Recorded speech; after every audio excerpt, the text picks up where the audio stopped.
बिस्मिल्लाहिर्रहमानिर्रहीम। अस्सलाम वालेकुम व्यूवर्स, कैसे हैं आप सब। उम्मीद करती हूँ आप सब खैरियत से होंगे। मैं भी खैरियत से हूँ। तो चलिए हम आज की अपनी रेसिपी को स्टार्ट करते हैं। आज मैं आपके साथ कद्दू के रायता की रेसिपी शेयर करने वाली हूँ, जिसे आप सल्लल्लाहु अलैहि वसल्लम बहुत ज़्यादा पसंद फरमाते थे। कद्दू शरीफ के नाम से इसे पुकारते थे और आप वसल्लम अपनी खुराक में बहुत ज़्यादा इसका इस्तेमाल करते थे। आप भी अपनी ज़िंदगी में जब गर्मियों का मौसम आए तो आप कद्दू का रायता और कद्दू की सब्ज़ी यानी कि कद्दू दाल की सब्ज़ी बनाकर आप इसको खाया करें। इसकी तासीर बहुत ज़्यादा ठंडी होती है। तो चलिए अपनी रेसिपी को स्टार्ट करते हैं। बिस्मिल्लाहिर्रहमानिर्रहीम। तो मैंने 1 kg दही घर में जमाया था। आप देख सकते हैं कि कितना अच्छा जमा है। मैंने इसको सिंपल नीम गर्म करने के बाद इसमें हल्की सी दही की जाग लगाकर इसको कपड़े में बांध के 4 घंटे के लिए रख दिया था कवर करके। और बाद में मैंने इसको फ्रिज में रखा तो ये ठंडा होने के बाद इसकी इस तरह की कंडीशन आ गई। तो अब मैं एक बाउल में ½ kg दही डाल के विस्क के साथ इसको फेंट लूँगी ताकि इसकी गुठलियाँ ख़त्म हो जाएं। तो आप देख सकते हैं कि दही की गुठलियाँ ख़त्म हो चुकी हैं। अब मैं इसमें 1 टीस्पून नमक, 1 टीस्पून काली मिर्च, 1 टीस्पून सफ़ेद ज़ीरा ऐड करूँगी।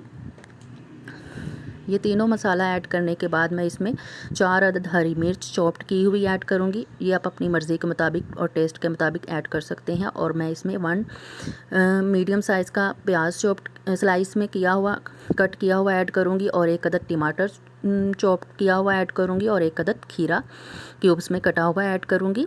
मैं जो प्याज है इसको मैं हल्का सा नमक लगा के धो लेती हूँ ताकि इसकी जो स्मेल है ख़त्म हो जाए।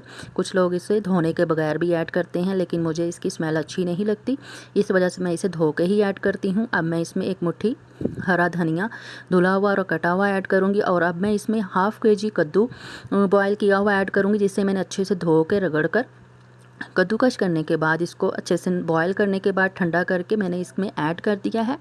अब हमारा कद्दू का जो रायता है वो बहुत अच्छे से बन के रेडी हो चुका है। अब मैं इसको एक बाउल में डिश आउट करूँगी। अगर आप इसमें दही की मिकदार बढ़ाना चाहते हैं तो आप इस स्टेज में आके दही भी ज़्यादा कर सकते हैं, लेकिन ये इतना दही काफ़ी है।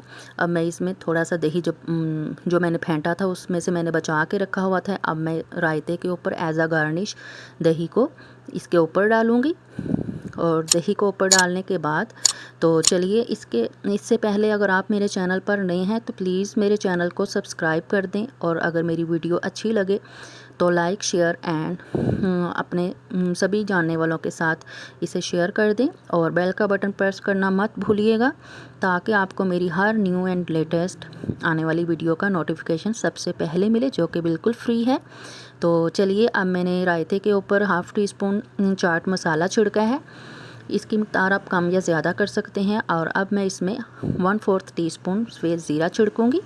इस स्टेज पे आके कुछ लोग इसके ऊपर लहसुन वगैरह और ज़ीरे का तड़का भी लगाते हैं, लेकिन मुझे ऐसे ही पसंद है, इसलिए मैं इसके ऊपर तड़का नहीं लगाऊंगी। अगर आप चाहें तो इसके ऊपर तड़का भी लगा सकते हैं। अब मैं इसमें थोड़ा सा हरा धनिया गार्निश के तौर पर छिड़कूंगी। और मैंने टमाटर के छिलके से एक बहुत प्यारा रेड रोज़ बना के रखा हुआ था, वो भी मैं इसको गार्निश के तौर पर लगाऊंगी। और आप देख सकते हैं कि जो हमारा रायता है वो बहुत ही प्यारा colourful green, red, brown and white colour में बन के रेडी हो चुका है। तो आपने गर्मियों के मौसम में ये कद्दू का रायता बनाकर लाजमी ट्राई करना है, आपको बहुत ज़्यादा पसंद आएगा। आप इसको रोटी के साथ, चावलों के साथ सर्व कर सकते हैं। तो चलिए अगली वीडियो तक के लिए शाज़ियाज़ कुक बुक की तरफ से टेक केयर एंड अल्लाह हाफिज़।